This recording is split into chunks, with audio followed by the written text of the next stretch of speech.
Hey folks, Kiltman here, Kiltman at your services. How are you all? We're all doing very, very well. Now, this is a little update on how I'm feeling at the moment. And if you're lucky and my voice holds out, you might get a little review into the mix as well.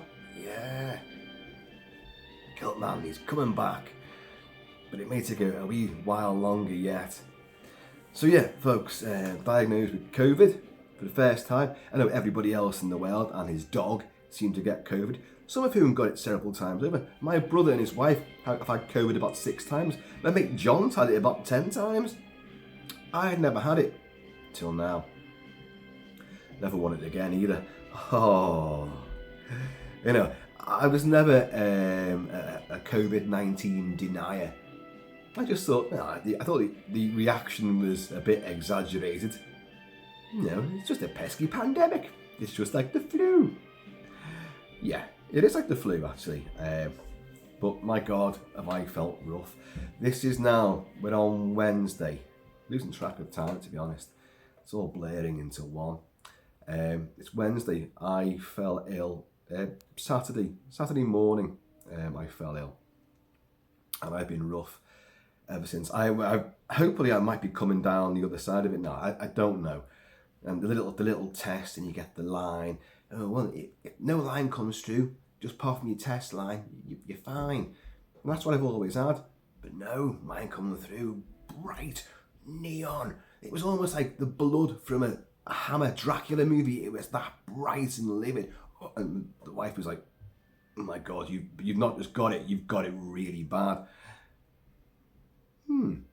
She was right, you know. I've had it really bad. And cough, headache, real bad headache. Got a headache right now, actually. Shivers, shakes, fevers, all sorts. And that's still ongoing, actually. Aches and the pains, and but the cough, well, and I'm bunged up now. So I'm sneezing a bit and, you know, blowing my nose. But the cough, apart from a couple of occasions, there's been nothing coming up, nothing to go with. It's just like a dry, raspy cough. That frightens me, that, because you think that, this cough might never go. And when you go into a coughing fit, and you're like, your eyes are bugging out like that, and the smaller your back begins to hurt. That's not a good sign, is it? And like when you sneeze, your back hurts. That seems to hint at something far deeper and more, robust taking place within you. It's taking hold. I feel like Jeff Goldblum in The Fly, where he's now realised that he is becoming Brundlefly, and he's sitting there and he's like, well, analysing and filming each new transformation. What does the disease want? Well, it wants to change me into what? I don't know. Look at this. What's that? I don't know. That's what all these infections do. They transform you into something that you don't want to be. But by far the worst thing that has happened to me, two things. The lack of sleep, which is just utterly horrendous. I have not slept since, it would be Friday night. And when I woke up Saturday morning, I felt lousy. And that was days and days ago. I say you don't sleep, you do. Like, I go to bed tired, and like, as soon as my head hits the pillow, I'm away. But it might only be for half an hour, or if I'm lucky, an hour. And from that point onwards, you're awake, tossing and turning. And in my case, stomach gurgling really, really badly. Like everything inside me's turned to mush, and I can feel it and hear it going through all the tubes, which I find actually quite distressing, to be honest with you. I don't like that at all. And it comes out like mush as well, just to be fair. Anyone makes up their own version. Yeah, it comes out exactly the way it sounds like it's going to do. And that's even without eating much at all. But then you do kind of drift off, but you go into like a delirious state. I don't know if anyone else has had this, but I've been going to, I don't take drugs, folks. Although I will mention something about drugs, but this particular bout of illness. And I go into like a delirious state. It might only last 30 seconds or something like that, but it's enough to jolt you awake and really make you feel confused and a bit upset and really disorientated. It's like you've had a really horrible lucid dream which you cannot shake off, and you've got to try to spend a while reacquainting yourself with, still here, but who's that next? Oh yeah, it's the dog. But it is a continued distressing sort of thing, and I haven't been drinking whiskey or anything like that. I've been drinking water. Oh, you must keep your fluid intake. Water. Well, I'm not going thirsty, but I'm in severe jeopardy of drowning the amount of water I've subjected myself to. But yeah, so cough, headache, pains, shivers, shakes, ongoing. But I feel a bit brighter, if that makes any sense, in myself. We've got a storm hitting us again. Yeah, another storm. This is Storm Claudio. The French name this one, Claudio, and it hit southern England, I think, overnight, and caused torrential rain and big, savage, windy bits. A bit like myself, actually. And it's working its way up the country. It's hitting us now. I was outside before because I want to get some fresh air. I was just stood on by the drawbridge of the Kilt Mansion, and all the autumn leaves were blowing up and down across the moat, and great, but the trees were like shaking, and it's meant to be getting cold. Now I'll be honest, I don't tend to feel the cold, but I've been feeling it the last few days because of this, clearly, and but it's been unseasonably warm for October in the UK. Of course, now we're in November, but it's not, the temperature has now officially dropped, and everyone's been saying, "Oh, it's freezing out there, it's freezing." Well, I was still out there before. I thought, is this me getting stronger because it doesn't feel that cold to me? I feel fine. Or is it because I'm in that part, I'm having a fever again now. I've got the sweats on. You can't win, can you? But this storm's meant to really pick up later, which could be exciting. I might redeem something of Halloween yet, because Halloween didn't happen, folks. It didn't happen at all for me. And what a waste. Pumpkins, didn't carve any. Trick-or-treating, well, I didn't do any trick-or-treating, and no one seemed to come to us either. Supposed to go to a party that night, never happened. Well, the party did, but I didn't go. And so no, the kilted werewolf wasn't prowling around the realm this year. He'll be back, I'm sure. So yeah, and didn't really get to watch much either. But I just want to say thanks to everyone for their good wishes, and people messaging on YouTube, people messaging me elsewhere as well, like, and wishing me all the best and all that. That's great. Thanks. Does mean a hell of a lot, and it does work. You know, just trying to help someone and offer them a bit of goodwill and good spirits and good cheer does work. So thanks for that. And also people sharing their experiences of COVID and what happened to them and how they got over it. And some of it's been like not that reassuring, I'll be honest. I was ill for months. Or I had 14 days of coughing and I couldn't breathe. That's another thing as well. You begin to cough that much you go, and you can't breathe. And then you're thinking, oh, it is a respiratory thing, isn't it, as well? Oh no. You're thinking people on ventilators. No, I don't want this. I don't need this. I refuse. So, I had a drink here before. Where did it? Oh. It's just tea.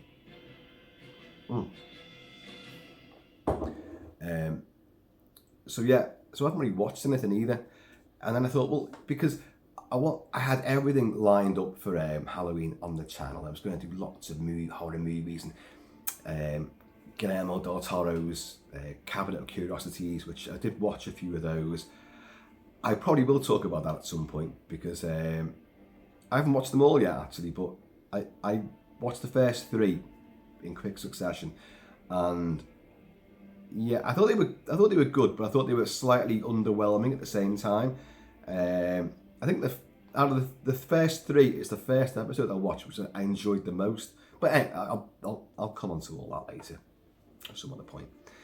But I thought, well, ordinarily I'd be watching loads of Hammer movies and old Universal movies and some new stuff as well. And I'd be reviewing them all and you'd be getting little bits and bobs about, oh, spooky, ooky stuff. It didn't happen, did it? Sorry about that. But apart from Cabinet Curiosities and Dracula Has Risen from the Grave, which don't worry, John and Dickie Duvet, you're going to get that review. I'm definitely going to... I've watched it, so you're going to get that review. But it might be in a couple of days' time. But also, I always like Hammer, Universal and something new. And the new film was a disaster. It didn't cheer me up. It didn't make me feel any better. It was fucking awful. Absolutely god-awful movie. So this won't necessarily be a review. This will be a warning to y'all not to bother watching Neil Marshall's The Lair. Oh my God almighty. This was a travesty of a movie. I like Neil Marshall. I've always liked him. There's a few hiccups in his career for me personally. I'm playing Mark Thomas's score for his film Dog Soldiers. You know, you've got Squaddies versus Savage Monsters. You've got Grunts versus Growlers. I'll think about that later. Sean Pertwee leads his squad, you know, north of the... It's funny how a lot of Neil Marshall movies are north of the border, north of Hadrian's Wall. Oh yes, in God's country of Scotland. And we all know and love Dog Soldiers. I have discussed it a lot, without actually reviewing it, I don't think, but I do love the movie. It's got a few naff moments, but the basic idea and the camaraderie and the banter between the squaddies is actually really good. I love Sean Pertwee, and you've got Liam Cunningham in there as well. Great stuff. So, massive fan of that. And then he did The Descent. Jesus, now that was an incredible movie. Instead of having a group of male survivors, warriors, having to pit their wits against monsters, it was a group of women in like in the caves, they were potholing and spelunking, I think they call it, in the Appalachians. And my God, and you meet the crawlers, these albino mutant troglodytes that eat people, and oh my God, that film was amazing. And it marked a huge leap up in directorial style, confidence, great performances, and a real haunting quality to the characters. A lot was going on there, and blood-curdlingly savage, and the shocks came thick and fast, and his timing was immaculate with some of these shocks in the shadows and faces in the gloom. It was brilliant, and the violence was unparalleled. I absolutely adore The Descent. Dog Soldiers is great fun. It's a beer and pizza movie, but it's great fun. The Descent is almost at sort of masterpiece level. Well, for Neil Marshall, it is a masterpiece, because the next thing he did was Doomsday. Again, Sean Pertwee, and I hated it. Again, it's after like a nuclear war. It's some future nuclear fallout sort of environment, but they've got to go north of Hadrian's Wall. Although it's all filmed in South Africa, I think. And it's a mismatch. Well, it is a mismatch. I was going to say mismatch of mashup of Escape from New York, of Mad Max, and Excalibur. And it doesn't work at all. I hated it. He really overindulged. It's a long movie, if I remember rightly. The end chase goes on for about half an hour, and it's like a Tex Avery Looney Tunes cartoon. It's so ridiculously overblown and stupid. And you know, the Snake Plissken eye patch thing, I wasn't buying any of that. It was just like, people really like my movies. Well, now I'm going to really go OTT and indulge myself. I'm going to pay homage to all my favourite movies, Escape from New York, Mad Max, Excalibur, and put them into my movie. And it doesn't come across like that. It comes off as like real pale rip-offs, and it just didn't work for me. And I thought, well, you're allowed one, a misstep now and again. And then he did Centurion. I loved it. I've reviewed Centurion. I thought it was great. Where are they again? It's a bunch of Romans north of the border, Hadrian's Wall, again. They're up there and they're being pursued by a really strong female antagonist. And I reviewed it. I think it's great. Blood, snot and violence. Great cast. Again, you've got some great banter and some untrustworthy types who are amongst it. A few revelations and lots of good battles and skirmishing. And I absolutely genuinely loved it. I thought, wow, where's he going to go next? Well, he went to Game of Thrones, didn't he? Yeah. And then he went to Westworld. And then he shacked up with Hannibal. He started doing TV movies. Okay. Sorry, TV episodes. And got some good acclaim for it as well. But when you come back and make a movie, Dog Soldiers 2 has been mooted for so long now. Where is it? And, well, it's not here yet. However, we have The Lair. And The Lair is possibly his sort of, well, I can't quite do Dog Soldiers 2 yet. But if you want soldiers versus monsters, here you go. And it's just set in Afghanistan. And it's actually filmed in Hungary. But the locations that they've used, well, they do, it's in the film's favour. They do look like Afghanistan. So I don't know how you manage that. Where did you find these rocky deserts in Hungary? I don't know. It's rocky, desolate terrain. Don't know. And we have Royal Air Force pilot Kate Sinclair, played by Charlotte Kirk. Oh, don't worry, we'll talk more. I'll just give you the gist of it now. And she gets shot down in a fighter. And Mr. Taliban, tally me banana. The Taliban are hot on their heels, in their little cars, driving up, and their AKs. She manages to escape. A co-pilot, or is it the navigator, whoever it is, he dies. He sacrifices himself to save her, and she gets pursued. Thought we were doing too well. She manages to get to this bunker, which was a Russian bunker. Ooh, the Ruskies. Thought they were there too for about 10 years. And in Russian it says, like, keep out, don't go in here. But she does, she has to go in there because they're coming after her. And she squeezes through the door and finds a big staircase going down into the bowels of the earth. And when she gets down there and you know, the Taliban are pursuing her, big fight, she takes out all of these guys. But she has some assistance because they find a big sort of hangar where they've got lots of humanoid things in canisters. It's upright glass canisters. And machine gun fire opens these up and they come cascading out in tons of fluid. Whereupon they reawaken and start ripping up and slicing and dicing Taliban. And then going after our hero, Kate Sinclair. God, that name is fucking awful. Kate Sinclair. And she manages to get out of there and effect an escape. I think she's injured, if I remember rightly. And she literally runs headlong into a Humvee, which is filled to the rafters with a ragtag bunch of bizarre Americans and British personnel. And they take her back to their fire base. And she explains what's happened, and there's things down there. They don't trust her at first, but she'll get a bond with one of them, certainly. Hook, I think his name is. And but they get attacked that night because these beasties have got out, haven't they? And they followed her, and they start taking out the sentries of this place, and there's a big battle in the compound. And then, I mean, I'm not going to go through the whole bloody thing. They will capture one of these, but it's dead, and they rip it open. But its body's almost like Kevlar, but they break through it, and its organs, they're human organs. How could it be? It looks like one of those Chud monsters from the film Chud. Crossed with, if you think Chud, crossed with that strange mutant thing, that moon beast, whatever it's called, from Split Second with Rutger Hauer. Think that crossed with Chud, and you've got these things. They're not. There's no personality. There's no character to these things. They don't have any unique look. They're just there. And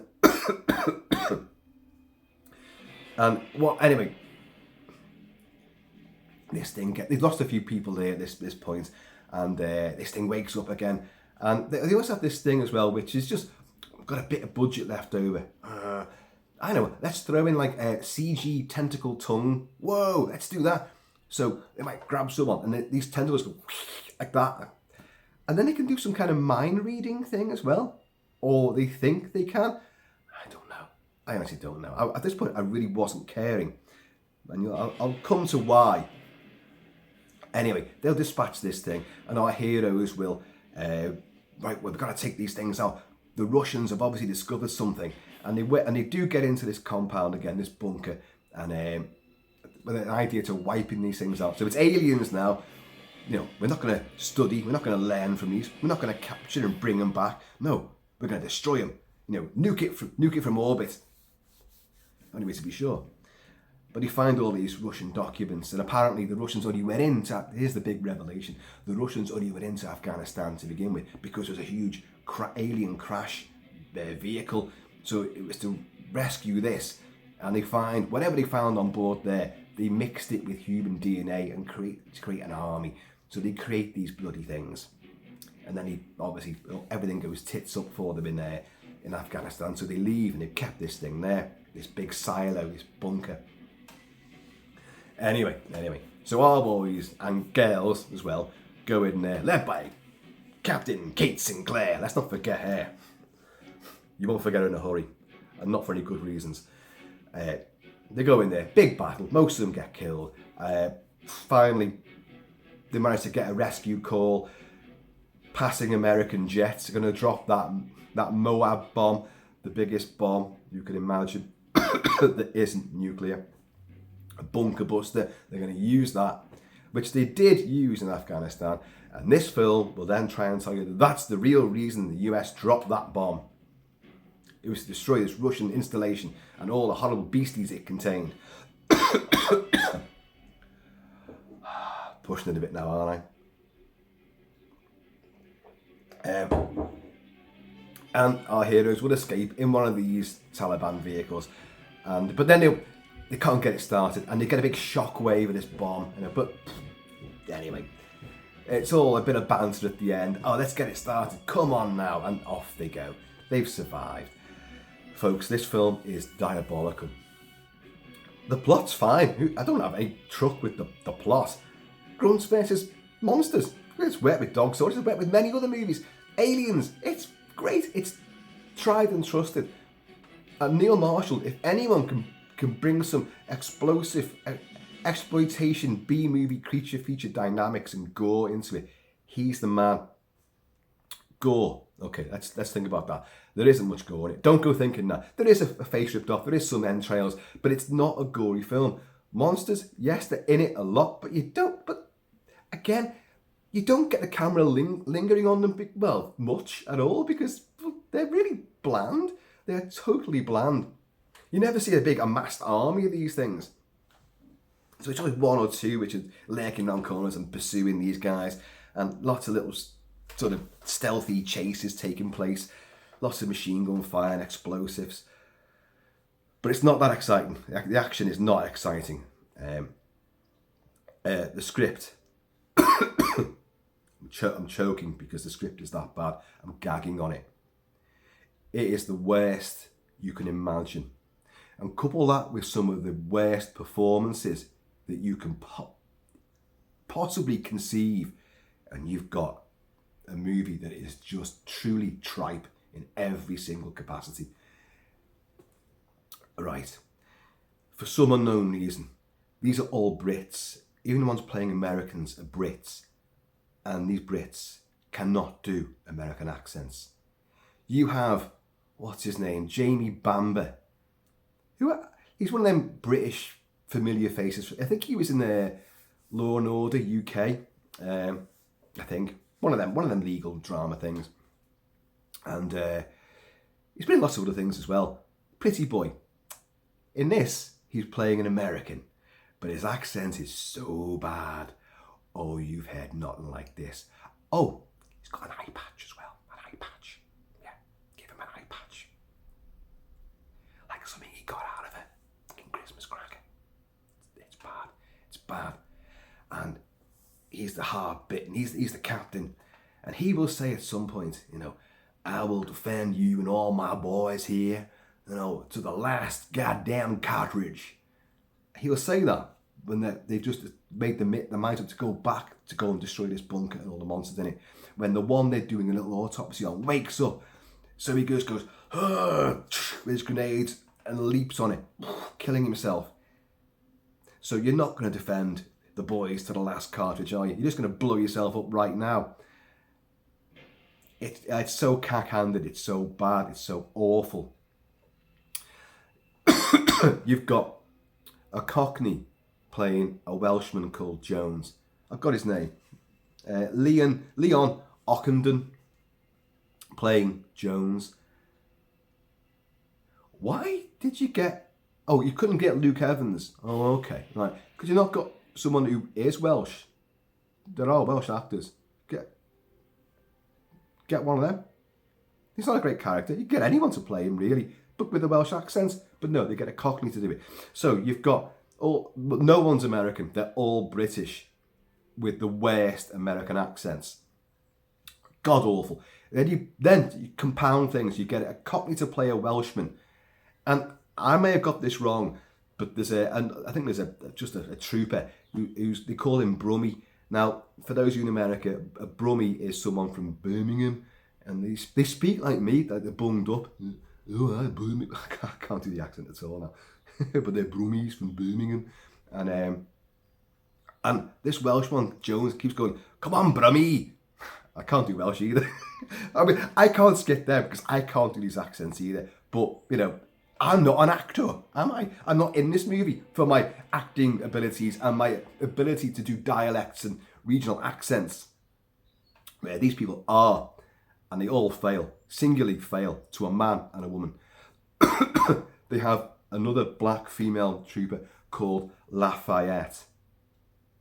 The only reason they've given her that name, this sort of Creole name, Lafayette, is so that they can all go, Lafayette, Lafayette.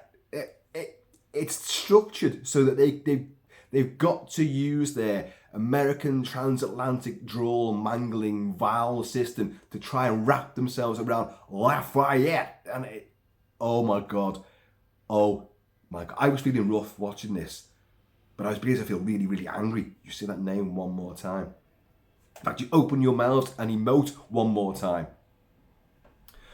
But there's someone far worse. Oh yeah. Now, she's not putting on an accent. Wouldn't matter if she did. Her voice would sound exactly the same no matter what. You could shove a fucking pneumatic power drill up her arse, and her scream would still sound completely monotone and bland and pure meh. And this, Charlotte Kirk, who plays Captain Kate Sinclair. Oh God. Now, she is the partner of Neil Marshall. Yeah. She was also in the film, which he did before.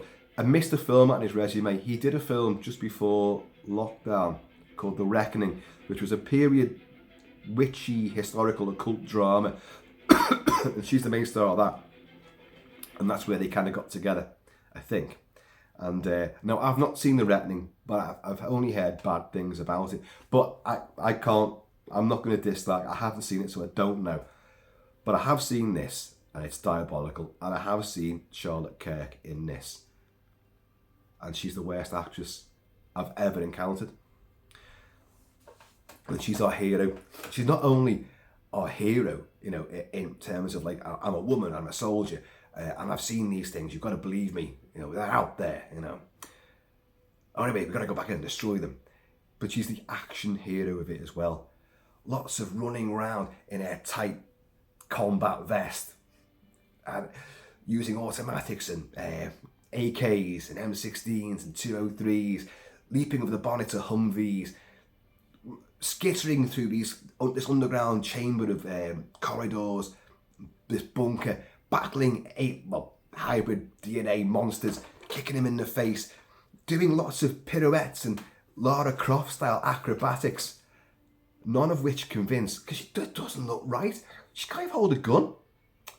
She with an automatic, she seems to be firing it like the enemy's sort of there, but the gun's forever pointing upwards. She's like, not even looking, but this face on her, dead serious. I'm I'm gung-ho, I'm action-packed, I am Ripley Rambolina. No, you're not. No, you're a shit poor actress who looks ridiculous. And you only got the part because your fella wrote the part for you. And also, you wrote it too. And you got your mother in there too. I've heard. And mother is in a sequence in it as well, which I think is the opening sequence with back in the family life. Because she's got a son. You know, Kate Sinclair's got a son. At home in bed, waiting for her. You know, got to get back from my boy. God, it's dreadful. But we're going to linger on Charlotte Kirk because she is the huge reason why this film doesn't work, because she cannot act. You don't believe anything she does or anything she says. You don't even want to hear her speak because her delivery is so flat, so unexceptional, so undynamic that it undermines any remote sense of excitement or suspense which may have inadvertently crept in. And it wasn't through Neil Marshall's normally very adept hands at creating suspense. Dog Soldiers, The Descent, Centurion, awesome. This is kindergarten stuff, only there'd be more dramatics, there'd be more inflections in voices, and I bet kindergarten kids would have a better grasp of accents as well. Why don't we use Timmy here as the Croatian immigrant? Well, no, Timmy's from Wales. Why don't we use Timmy as a Welsh lad? Oh yeah, that makes more sense. Yeah. Folks, some of you are really going to want to see this now. It's on Netflix. You can watch it. Oh, it's in HD. Ooh, you can see all glorious. Ooh, very ultra high def. And oh, fuck that. Who cares? It's garbage. Utter garbage. Even the music's crap. Chris Drake did the music. I'm playing Dog Soldiers by Mark Thomas, which is a great score. And some of his other soundtracks have been great as well. Like the score for the Descent is great. Is that David Julian? Oh, I can't remember now. And the score for Centurion by someone who the composer's name it's not that I can't remember it. I can't pronounce it. But I've covered all that. And it's brilliant. This is so forgettable. Sometimes composers say, well, the best thing about my score is that you don't notice it. A lot of composers say this. A lot of modern composers say this. You're not meant to even notice my score. If you've noticed it, then I've not done my job right. Well, I'm a massive film score fan, so I literally listen out for film scores. And even now, I can't tell you, I couldn't hum any theme. I couldn't humvee any theme for this, because I don't remember any of it at all. It just fades out. So if that was your dream, you shouldn't even notice my score. Well, it worked, because it was so completely Billy Bland, never noticed it. You have, oh Christ, this is where it borders on absolute parody. You think, oh, he's doing this on purpose, he's taking the piss here. There is, but once, Captain, what's his name?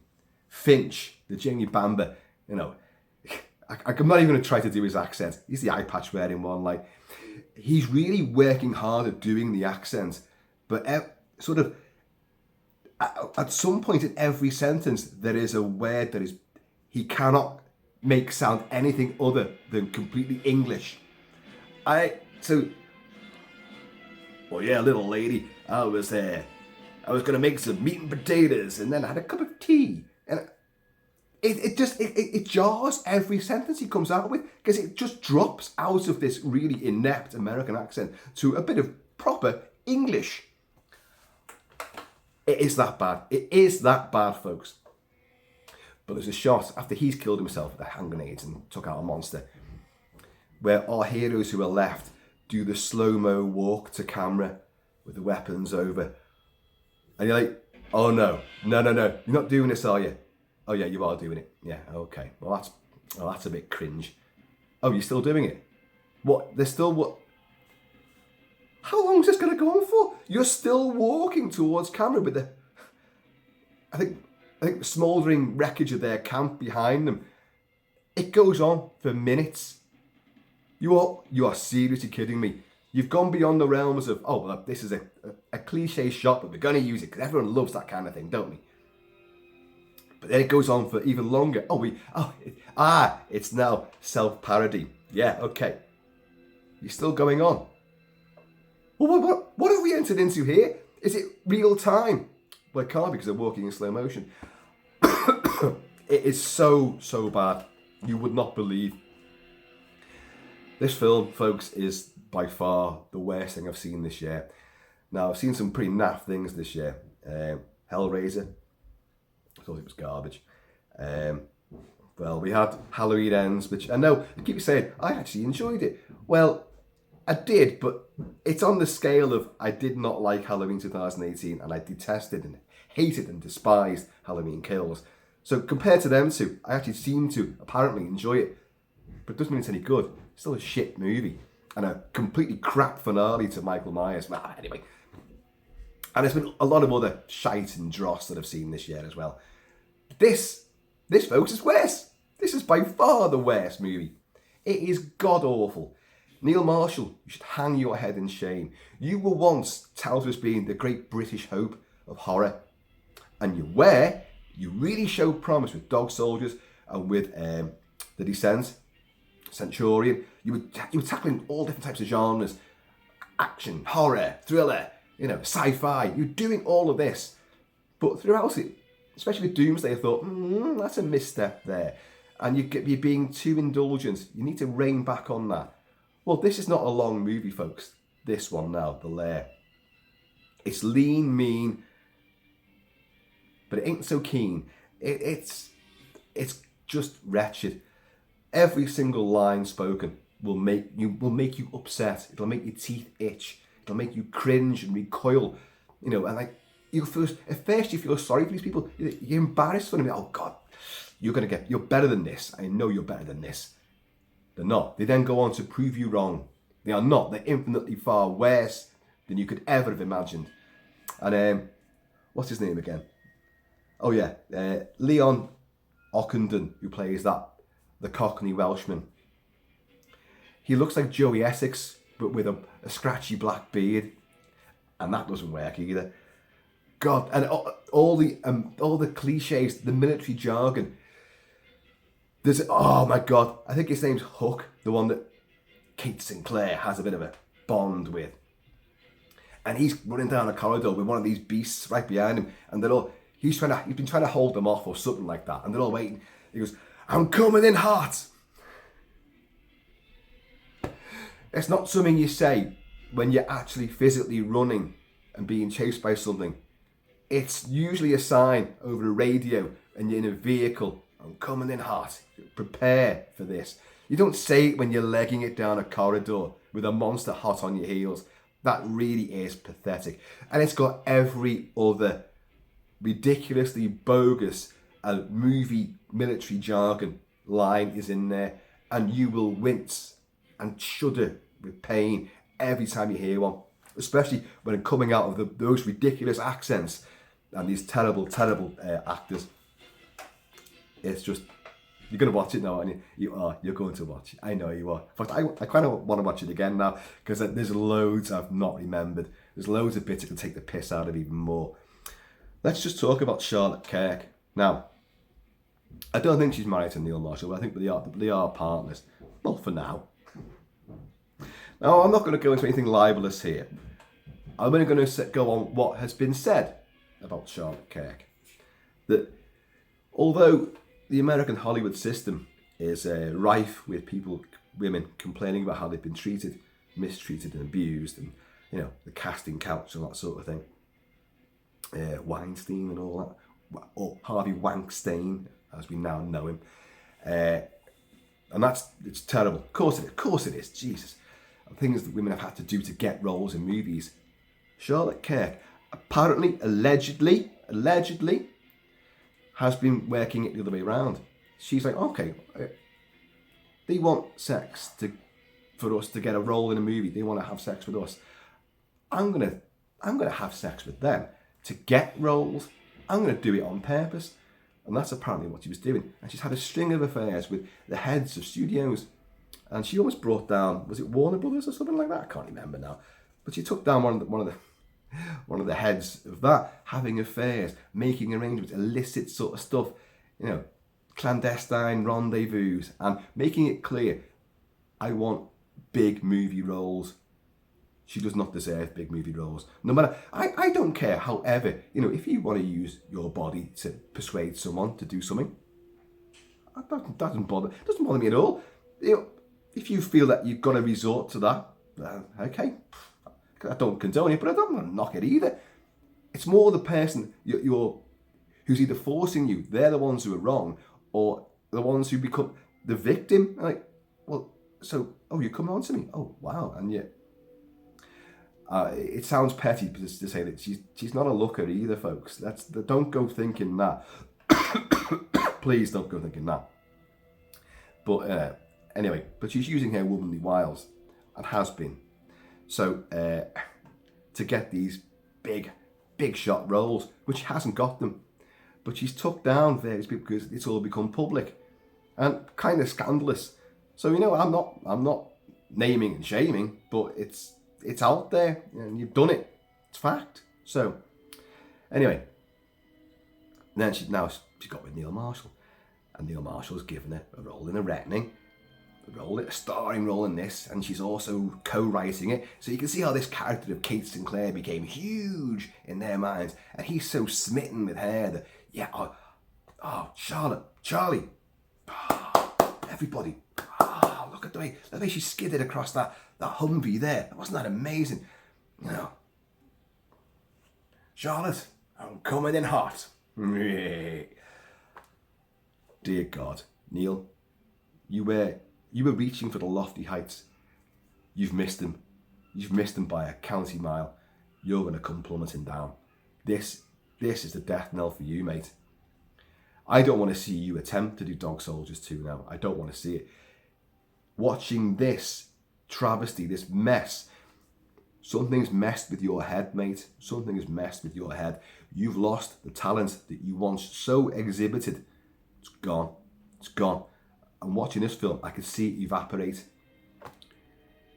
And I also feel that I know the source of that. What sucked your talent away from you and has coerced you. And sort of, in place of it, she's put herself in place of your talent. So now she's a smokescreen. You can't see the wood for the trees. You can't see what's going wrong with your movies. Well, we can. And her name is Charlotte Kirk. So folks, that didn't really cheer me up at all. Although having said that, talking about it and taking the piss out of it actually did. So, go figure. Oh, and something else that actually cheered me up as well. Because when I was looking for Dog Soldiers to play, I inadvertently, because right next door to it was Dark Crystal, believe it or not. And I was, Trevor Jones discovered the Dark Crystal. So I remembered there's a track on this. This is Jim Henson's 1981, 82 animation classic, puppet classic, The Dark Crystal. Because we got the follow-on, didn't we? The Dark Crystal again, which is actually really good as well. But you got the Podlings and the Pod Dance. Trevor Jones, come back and do some more movie scoring. Last Mohicans, Cliffhanger, From Hell, League of Extraordinary Gentlemen. He's a great film composer. Dark Crystal, Labyrinth. Now this, it's the little pod people in the pod village. It's their big feast. These instruments, the Renaissance, English Regency instruments, such things as the grumhorn, the titin and the tabor. Plus you've got the modern Okima thaves and the double flageolet. It's this minstrel rave. That's like a harmonica with a cone with some grease paper over it. This is a major tonic. If you haven't got whiskey and you're not coming in hot with Lafayette, this is the next best thing. It's just glorious. It's so upbeat. I feel rough, but I want to dance and jig.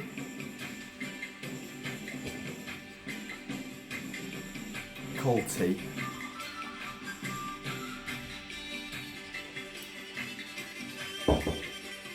Folks, do yourselves a favour.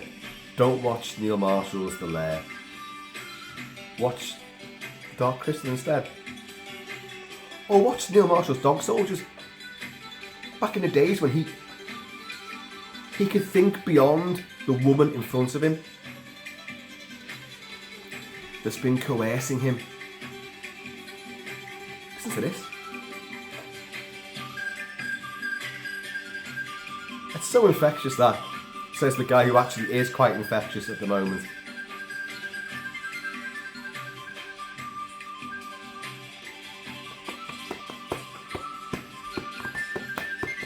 Yeah.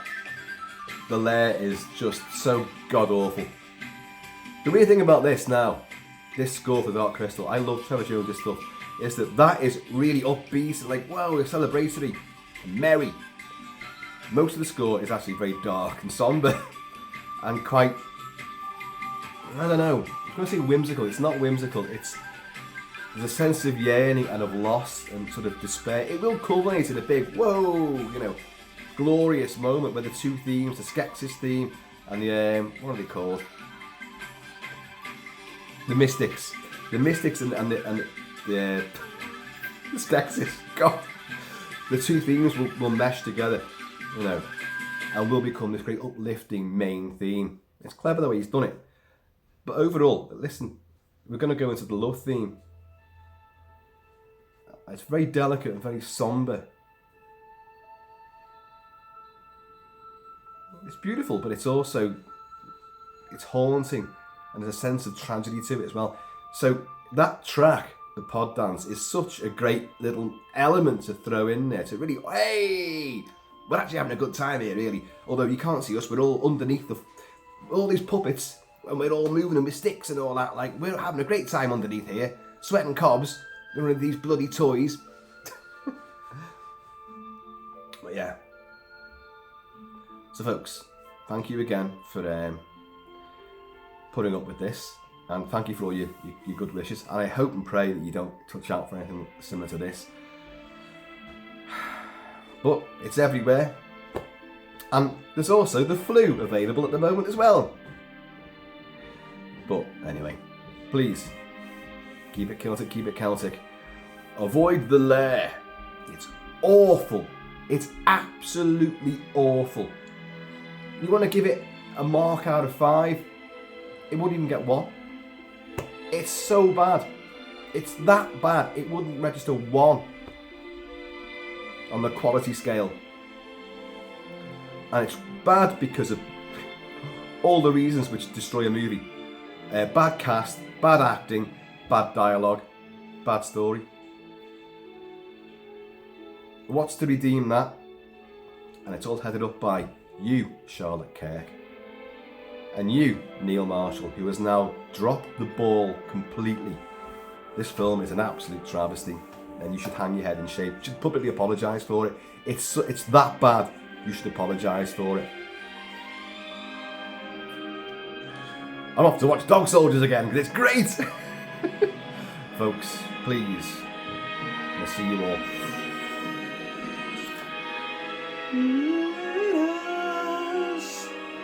Christ on a bike.